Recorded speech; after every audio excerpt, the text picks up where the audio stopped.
A localização do rio do Jardim do Éden. Não, sem introduções, por favor, vamos lá, direto. As dicas que nós temos da Bíblia, as dicas. Primeiro, o de rio se divide em 4 braços. Nós temos Pison, o Gion, Idekel e o Éufrates. Isso significa o quê? Pison, onde tem ouro, Gion, que vai para a terra de Cuxi. O texto vai falar assim, que rodeia a terra de Cuxi. Está lá no próprio texto de Gênesis, capítulo 2, versículo 11. E o nome do segundo rio é Gion. Este rodeia toda a terra de Cuxi. O terceiro rio, Idekel, conhecido como Tigres. Para nós, ele mudou de nome. E então nós temos. E vai para o oriente da Síria. É importante marcar essa palavra de oriente.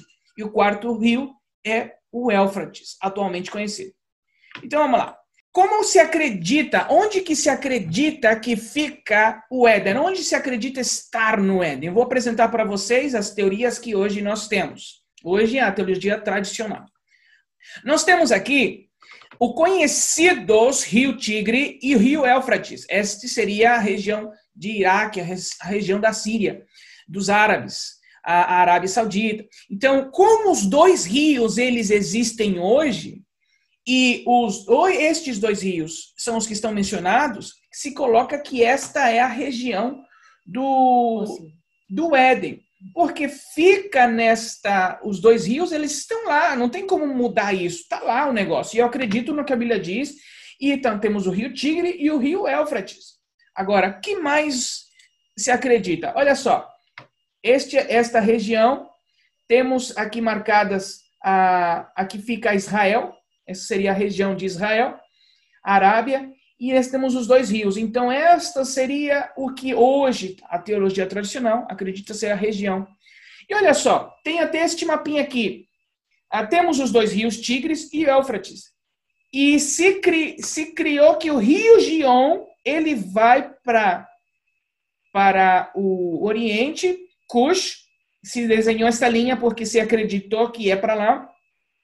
E este aqui, você acredita que vai para a terra de Avilá. Então, você está se colocando Cuxi, olha só, interessante, está se colocando Cuxi nesta posição. Isso é absurdo, porque quando você vai estudar história e geografia, Cuxi, todo o Império Cuxita, fica no sul do Egito, aí onde que entram os problemas. Então, nós temos quais provas reais nós temos? 2 rios ainda existem. O Tigres e o Eufrates, não temos como negar isso. O Tigres aqui, o Eufrates na Mesopotâmia. Não temos como fugir dessa situação. Agora, a terra de Cuxi, ela fica no sul da toda a região do Egito, que seria a Etiópia. Então, esta região é a região de Cuxi. Só que a região de Cuxi, ela não tem nada a ver, essas evidências não fazem sentido, porque esses lugares não se tocam. Preste atenção. Isso eu estou falando do mapa atual, tá, gente? Temos a região de Cuxi, que fica aqui no sul, do Egito, e temos o Eufrates, e temos o Tigres. Agora, como que eu vou resolver este conflito? Por isso que hoje isso quase que está abandonado, essa búsqueda pelo Jardim do Éden, porque é algo que não faz muito sentido em toda essa situação. Agora, o que aconteceria se olharmos com outros olhos? Vamos ler Gênesis capítulo 11, versículo 7, está lá no texto, está aí na sua tela. E desçamos e confundamos ali a sua língua, para que não entenda uma língua do outro. Gênesis 11, 8. Assim o Senhor os espalhou dali sobre a face de toda a terra e cessaram de edificar a cidade. Esta é o relato da Torre de Babel. Versículo 9. Por isso se chamou o seu nome Babel, porquanto ali confundiu o Senhor a língua de toda a terra, e dali os espalhou o Senhor sobre toda a face da terra. No relato da Torre de Babel, existe a divisão dos continentes. Para quem nunca tinha estudado a Babel, Gênesis 11, o texto que vai falar e os espalhou o Senhor sobre a face da terra é a divisão dos continentes.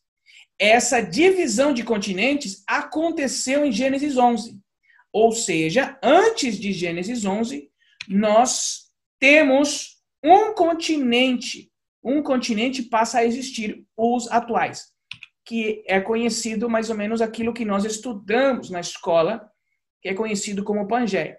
Toda essa divisão de continentes, e aí os espalhou o Senhor sobre a face da terra. Após Babel. Após Babel. Todo esse acontecimento acontece em Gênesis 11. Agora, se Adão e Eva são antes de Babel, então a terra de Adão não era dividida. A terra de Adão não era dividida, então não é o nosso mapa atual. A terra era um só continente.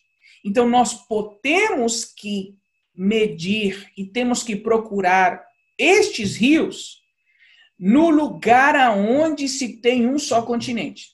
E o mapa que eu vou apresentar aqui a vocês, ele é o mapa conhecido como a Pangeia, a união de todos os continentes já de forma científica. Este é o mapa da Pangeia, colocado em um conceito científico. Isso não é montado por mim, isso é algo que já se conhece dentro do âmbito científico. Esta é a Pangeia.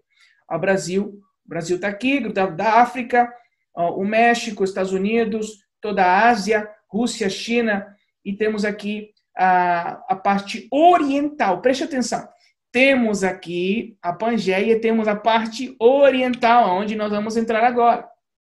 Lembrem que, e pôs Senhor um jardim ao oriente, versículo 2, versículo 8, plantou o Senhor Deus um jardim no Éden, na banda do oriente.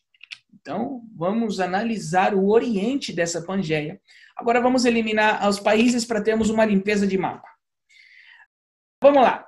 Nós temos a área da Turquia, que é aqui, o Iraque. Temos a Arábia Saudita, a região arábica, Egito. Então, nós podemos já identificar o nosso primeiro rio. Temos o rio Tigres.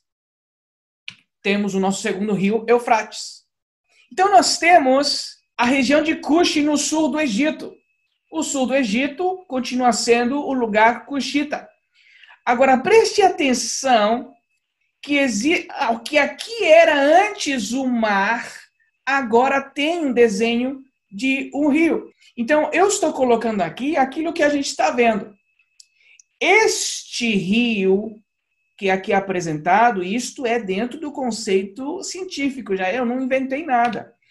É o que vai para a terra de Cush e toca toda esta região de novo. Porque eu não modifiquei o desenho do Eufrates e nem do Tigres, porque eu tenho certeza que eles, ao longo desses anos, dessa a divisão, com certeza foi modificada. Mas eu coloquei exatamente como está no desenho científico da Pangeia, para não forçar as coisas. Então, poderíamos considerar aqui a região de Cush e o rio que vai rodear a região de Cush, que volta para esta região novamente, onde os outros rios estão. Então, temos aí o terceiro possível rio. Agora, vamos analisar essa situação aqui. Os países com mais ouro na Europa, Itália, França, Alemanha, que são esta banda daqui em cima. Os países com mais ouro. E tem o texto de Gênesis 25, 18, que diz, e habitaram desde a terra, desde Avilá até o sul. Se Avilá é esta terra do norte, então, e habitaram desde Avilá até o sul, que olha para o Egito. Então, o sul de Avilá olha para o Egito. Então, Avilá tem que ficar no norte, tem que ficar ao norte do Egito. Então, nós podemos ter aqui a região da Itália, esta região da França, da Alemanha. Então, se aqui é a região com mais ouro, podemos então considerar que esta é a região do ouro.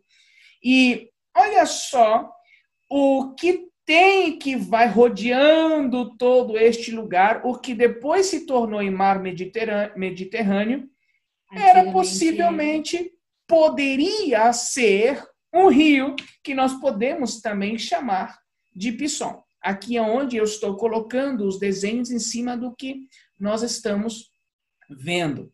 Então, olha só, nós temos agora sim 4 rios chegando no mesmo ponto, numa mesma região. Os 4 rios estão chegando numa mesma região. E de forma muito interessante. O centro dessa região, o centro exato dessa região, vocês não vão acreditar qual país que está lá no centro dessa região. Tcharararã, tcharararã, é Israel. O quê?